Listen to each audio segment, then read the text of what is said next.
और रीवा के हिनौता गांव में जमीन विवाद में अवैध खनन माफिया द्वारा 2 महिलाओं को जिंदा दफन करने की कोशिश का मामला। न्यूज 18 की टीम ग्राउंड जीरो पर पहुंची और पूरे मामले की तहकीकात की। पीड़ितों की माने तो अवैध खनन माफिया डंपर मालिक राजेश सिंह ने उनकी जमीन पर विवादित सड़क बनाने का ठेका ले लिया और विरोध करने पर परिवार की 2 महिलाओं को मुरुम के नीचे दबाने की कोशिश की गई। फिलहाल पूरे मामले में एक आरोपी को गिरफ्तार कर लिया गया है। 2 मुख्य आरोपी अभी भी फरार हैं।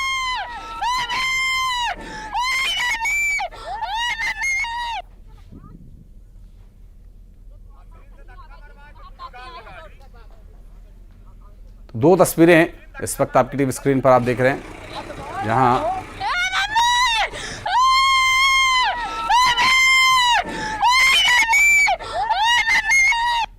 मोरुम के नीचे महिलाओं को दबाने का प्रयास किया गया और इस पूरे मामले में अब तक जो जानकारी मिल रही है उसमें बताया जा रहा है कि 2 और आरोपियों की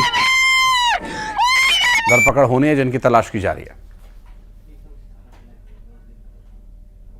पहुंचे हिनौता कोठार गांव में उस पीड़ित परिवार के पास, उन्हीं से जानना चाहेंगे कि आखिरकार ये विवाद किस बात का था, कौन लोग थे जिन्होंने जिंदा दफन करने की कोशिश की। तो वो जो राजेश सिंह थे वो उनको दोनों मेरी दोनों जेठानी को धकेल दी उन्हें, तो हाईवा वाला और बोला कि गिरा दो, तो वो जानबूझ के गिरा दिया उनके ऊपर।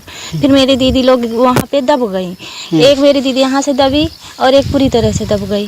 फिर वो लोग कुछ नहीं बोले और गिरा पूरा गिरा दो, और पूरा वो हाईवा वाला पूरा गिरा दिया। फिर बोला कि वो राजेश सिंह बोले मैं 10 मर्डर कर चुका हूँ, एक और कर दूँ कुछ नहीं होगा, और मैं 50,000 पैसा लिया हूँ, मैं करके जाऊँगा, मैं अपना पैसा बर्बाद नहीं करूँगा। फिर सब लोग बोले कि गांव के आ गए, बोले कि पैसा लिए हो तो क्या किसी की मौत कर दोगे? बोले हाँ मैं 10 कर किया बैठा हूँ, एक और कर दूंगा, कुछ नहीं होगा। फिर हो गया, सब लोग निकालने लगे, गांव वाले आ गए, सब लोग निकालने लगे। फिर उनकी हालत बहुत खराब हो गई और फिर उनको संजय गांधी में ले जाया गया। पहले कल जो अधिकारी भी आए, एसपी भी आए, कलेक्टर भी आए, क्या आश्वासन दिया कि किसी को गिरफ्तार किया क्या? हाँ, एक को किया आकाश पांडे, और एक था वो पता नहीं मिला ही नहीं, विपिन पांडे मिला नहीं, और जो गौकरण है वो भी नहीं मिले। उनके फैमिली वाले कोई निकला ही नहीं। कल आए और वहाँ उनके घर से कोई नहीं निकला, और बस एक को गिरफ्तार करके ले गए हैं और सारे लोग अंदर थे, नहीं निकले। पीड़ित के मुताबिक ये विवाद जमीन का है और जमीन का विवाद वर्षों से चल रहा है, जिस पे तहसील न्यायालय ने इनके हक पर फैसला दिया है। ये इनके निजी स्वामित्व की जमीन है जिस पर ये बलात् कब्जा करना चाहते हैं, और इसी पर वो सड़क निर्माण का कार्य करना चाहते हैं जिनका इन्होंने विरोध किया था। हालांकि पुलिस ने 3 लोगों पर अभी आरोपी बनाया है और एक व्यक्ति को गिरफ्तार किया है, लेकिन पीड़ित परिवार की माने तो सभी आरोपी घर में ही हैं, उनको गिरफ्तार नहीं किया गया है। अगर इनकी गिरफ्तारी नहीं होती है ये कोई और बड़ी वारदात को अंजाम दे सकते हैं। शिवेंद्र बघेल, हिनौता, रीवा। और बात करेंगे हमारे सहयोगी शिवेंद्र बघेल इस वक्त हमारे साथ मौजूद हैं। शिवेंद्र, अभी इस पूरे मामले में जो कार्रवाई चल रही है बहुत ही ज्यादा ये असंतुष्टिजनक है परिवार का, पीड़ितों का अब तक यही कहना है, जो आपने बातचीत की उसमें तो यही समझ में आया। जी, मैं आपको बता दूं कि जो पीड़ित परिवार है वो खौफ में है। उनका कहना ये है कि जो आरोपी परिवार है वो जनबल से काफी सबल हैं और उनको जान को खतरा है। मैं आपको बता दूं कि इस पूरे मामले में राजेश सिंह जो डंपर मालिक है और खनन माफिया के नाम से उस क्षेत्र में जाना जाता है, उसने 50,000 रुपए में इस विवादित सड़क निर्माण का ठेका लिया हुआ था और अवैध खनन का मुरुम को लेकर वो सड़क बनाने का प्रयास कर रहा था। उस समय घर में महिलाएं भर थी, पुरुष काम से बाहर गए हुए थे, और जब महिलाओं ने इसका विरोध किया तो उनको जिंदा दफन करने की कोशिश की। पीड़ित परिवार का कहना है कि राजेश सिंह और जो अन्य लोग हैं, जिसमें आकाश है, गोकरण है और परिवार के अन्य जो सदस्य हैं, उनको मामला दर्ज किया जाए और जल्द से जल्द गिरफ्तारी की जाए ताकि उनके जान माल की रक्षा हो सके। जी, बहुत शुक्रिया आपका इस जानकारी के लिए। और बढ़ते आगे, आपको बता दें रायसेन से एक बड़ी खबर। रायसेन में साइबर ठगी का मामला सामने आया, जहां साइबर ठग ने विदिशा नगर पालिका रिटायर्ड एचओ को पेंशन अधिकारी बनकर नॉमिनी अपडेट करने के नाम पर ओटीपी मांगकर उसके खाते से 10 लाख रुपए गायब कर दिए। मामले की शिकायत सूचना थाना कोतवाली रायसेन और एसपी ऑफिस साइबर सेल से की गई है। पीड़ित की माने तो 20 जुलाई को एक कॉल आया था जिसमें पेंशन चालू होने की जानकारी दी गई। इसके बाद डॉक्यूमेंट वेरिफिकेशन के दौरान उन्होंने ओटीपी शेयर किया था।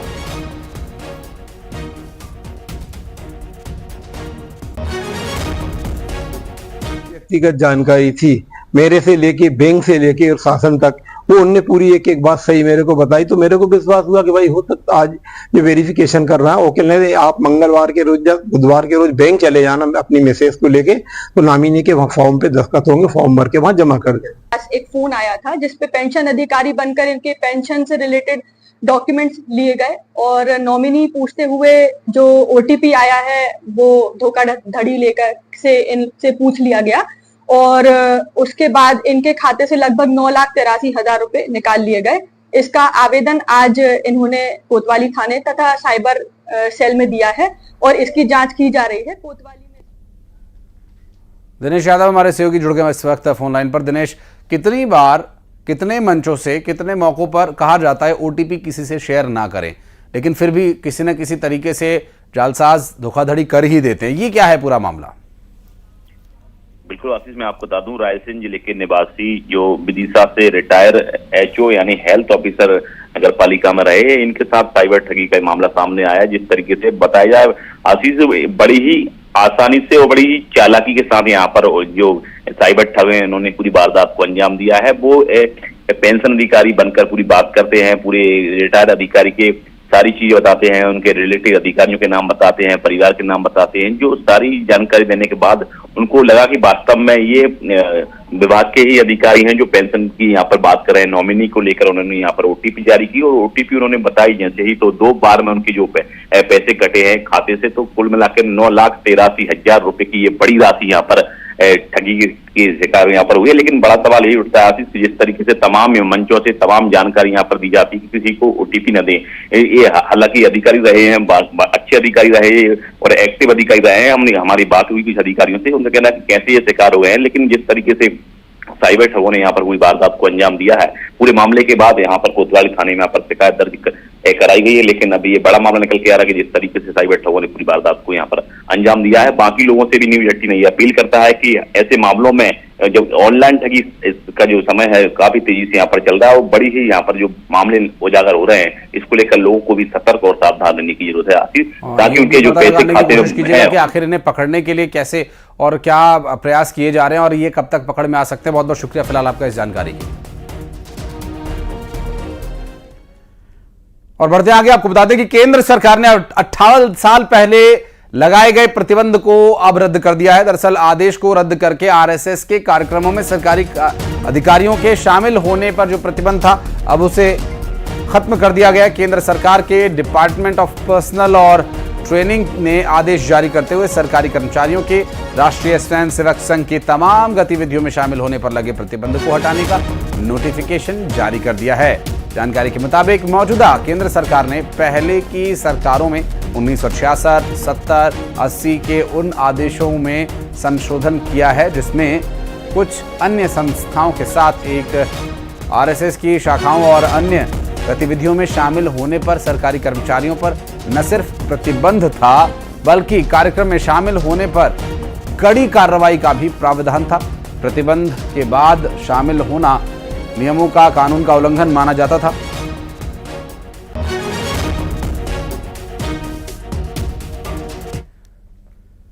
और नीट मामले पर सुप्रीम कोर्ट में सुनवाई जारी है। दरअसल नेशनल टेस्टिंग एजेंसी ने पेपर लीक की बात मानी है, याचिकाकर्ता का इसमें कहना है और इस पूरे मामले में अब सुनवाई चल रही है। सुनवाई के दौरान क्या कुछ विषय और देखने को मिलेंगे, ये भी एक महत्वपूर्ण प्रश्न रहेगा। दरअसल अब तक इस पूरे मामले में जो तथ्य सामने आया उसमें बताया गया कि पेपर लीक हुआ और इसकी जांच पड़ताल शुरू हुई।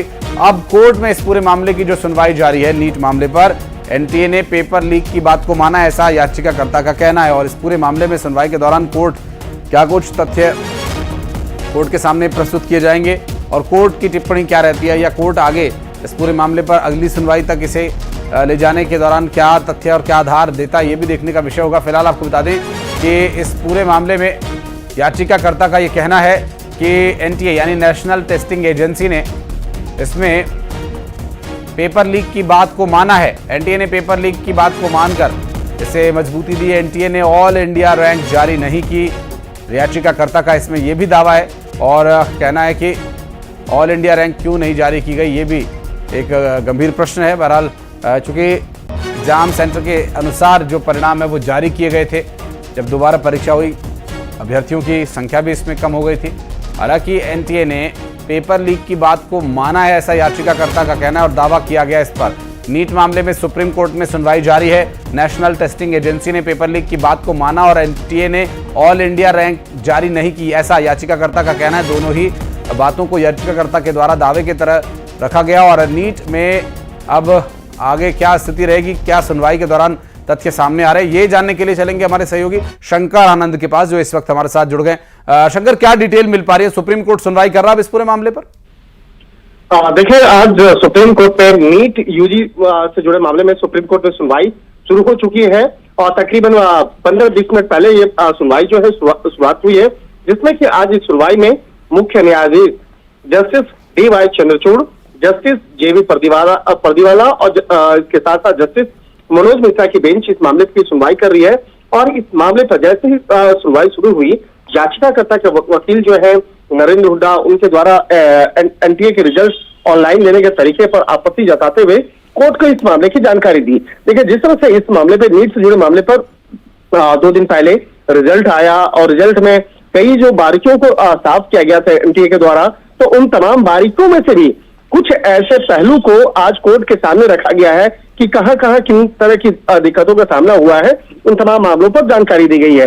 जिस तरह से नीट जुड़े मामले पर जिस तरह से तमाम एक दिशा निर्देश जो है पहले कोर्ट के द्वारा जारी किया गया था, उसके उस संबंधित मामलों पर याचिकाकर्ता के वकील के द्वारा उन तमाम मसलों पर विस्तार से बताया गया है कि नहीं, अभी भी उस मामले पर कहां कहां दिक्कतें हुई है। और इसके साथ ही वकील हुड्डा ने यह भी दलील दी कि एनटीए ने जो रिजल्ट वेबसाइट पे प्रकाशित किया है उसमें छात्रों के रोल नंबर तक नहीं दिए गए हैं। इसके साथ ही एनटीए ने रोल नंबर की जगह को सीरियल नंबर दिए हैं और आंखों में साफ है कि वो सीरियल नंबर भी रोल नंबर के क्रम से नहीं दिए गए हैं, यानी कि मनमाने तरीके से सीरियल नंबर दिए गए हैं। इस मसले को आज कोर्ट के सामने रखा गया, कोर्ट के सामने बताया गया। इसके साथ ही ये भी बताया गया कि जो सीरियल नंबर का जो मसला है, उस मसले में बताया कि जिसके चलते कि किसी भी सेंटर विशेष के किसी भी रूम में एग्जाम दे रहे कैंडिडेट्स के बारे में पूरी सटीक सूचना मिल पाना संभव नहीं है। और एक तरह से कह सकते हैं कि वो जो रिजल्ट है, रिजल्ट के आने के बाद जिस तरह से सीरियल नंबर देना, उसका क्रमांक और उससे संबंधित जो तमाम जानकारियां देने का एक निर्देश दिया गया था, तो देखना लाजमी होगा कि आज याचिकाकर्ता के द्वारा जिस तरह से इन तमाम बिंदुओं को, तमाम पॉइंट्स को आज कोर्ट के सामने रखा जा रहा है, कोर्ट अब उस मामले पे क्या प्रतिक्रिया देगी। हालांकि भी याचिकाकर्ता के द्वारा जो उनके वकील है हुड्डा, वो तमाम बारीकियों को कोर्ट के सामने रख रहे हैं। और वकील जो है याचिकाकर्ता के वकील, उन्होंने ये भी बताया है कि पूरी परीक्षा आयोजित करने का तरीका इतना कमजोर है कि इससे भरोसा नहीं हो रहा है और हर स्तर पर लीक की संभावना है। इसके साथ ही एनटीए भी मानती है कि लीक हुआ है, तो वो मानते हैं कि व्हाट्सएप पे भेजा गया है। हालांकि इस मामले पर बिहार पुलिस के द्वारा जो अभी तक काम हुआ है उसके बारे में भी चर्चा हुई है और याचिकाकर्ता के वकील के द्वारा यह बताया गया कि बिहार पुलिस की जांच में बयानों में कहा गया है कि लीक 4 मई को हुआ था और संबंधित बैंकों में प्रश्न पत्र जमा करने से पहले हुआ। तो एक तरफ कहते हैं, निश्चित तौर से कह सकते हैं कि अब कोर्ट के द्वारा से क्या क्या ऑब्जर्वेशन होगा, क्या क्या इन बिंदुओं पर किस तरह से दिशा निर्देश दिए जाएंगे, वो देखने वाली बात होगी। तो कहा जा सकता है कि बेहद महत्वपूर्ण आज सुनवाई कोर्ट में चल रही है। आप नजर बनाए रखिएगा शंकर, आगे इस पर डिटेल्स और लेंगे आपसे। बहुत बहुत शुक्रिया फिलहाल आपका इस पूरे मामले पर जानकारी देने के लिए। और खबर है अमेरिकी राष्ट्रपति चुनाव से जुड़ी। दरअसल राष्ट्रपति जो बाइडेन ने राष्ट्रपति चुनाव लड़ने से इनकार कर दिया है। उनका कहना है कि अब वो चुनाव नहीं लड़ेंगे। दरअसल बाइडेन ने एक चिट्ठी लिखकर चुनाव न लड़ने का ऐलान किया है और इसे पार्टी और देश के हित में उन्होंने बताया। इसके साथ ही जो बाइडेन ने राष्ट्रपति पद के उम्मीदवार के लिए वर्तमान उपराष्ट्रपति कमला हैरिस के नाम का समर्थन किया है।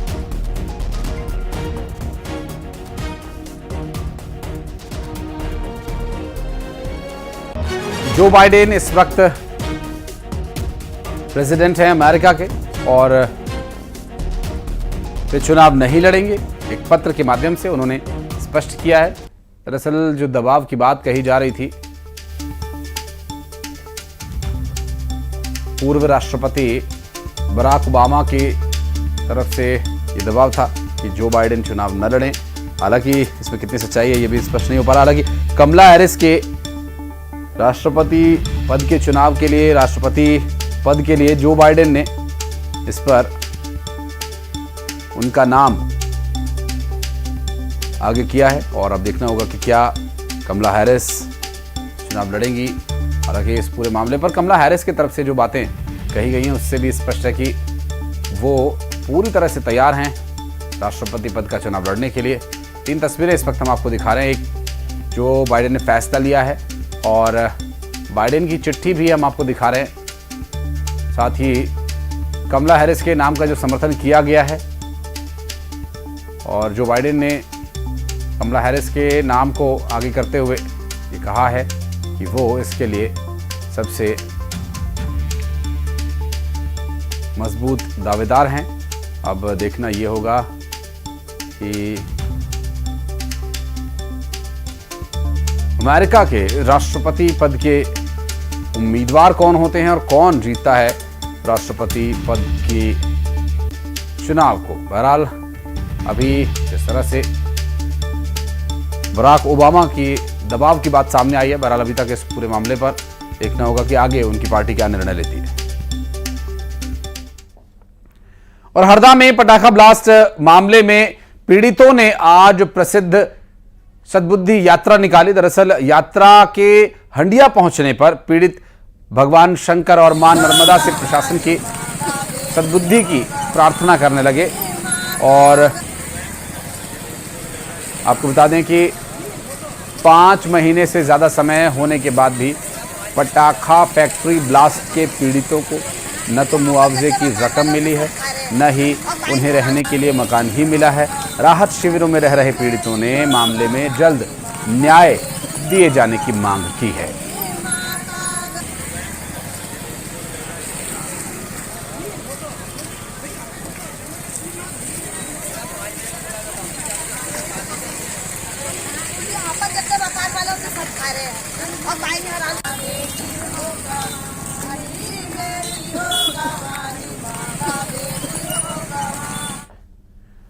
और बिलासपुर में कोटा क्षेत्र के कोरी डैम के पास पुलिस ने जुए के अड्डे पर छापा मारा और यहां जुआ खेल रहे 22 रईसजादों को पकड़ा। आपको बता दें कि आरोपियों के पास से 3,50,000 रुपए, 7 कार, 22 मोबाइल फोन्स जब्त किए गए। पुलिस को सूचना यह मिली थी कि कोटा के कोरी डैम के पास फड़ लगाकर जुआरी जुआ खेल रहे हैं और इस पर तत्काल एसडीओपी कोटा नूपुर उपाध्याय को थाना प्रभारी कोटा को मौके पर भेजा गया और जहां 4 फड़ लगाकर जुआ चल रहा था और जुआरियों को पुलिस ने रंगे हाथों धर दबोचा।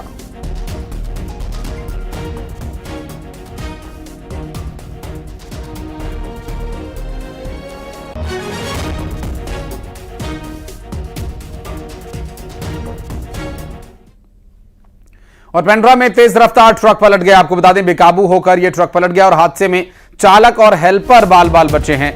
पेंड्रा बिलासपुर मेन रोड पर यह हादसा हुआ। दरअसल यूपी से रेत लेकर बिलासपुर जा रहा था यह ट्रक और यह ट्रक रास्ते में पलट गया। तेज रफ्तार होने की वजह से यह बेकाबू हुआ ऐसा बताया जा रहा है। मिल रही जानकारी के अनुसार पेंड्रा में हुए इस हादसे में चालक और हेल्पर की जान बच गई, ये राहत की बात कही जा रही है। पेंड्रा बिलासपुर मेन रोड पर यह हादसा हुआ है। यूपी से रेत लेकर बिलासपुर की तरफ ये जा रहा था ट्रक।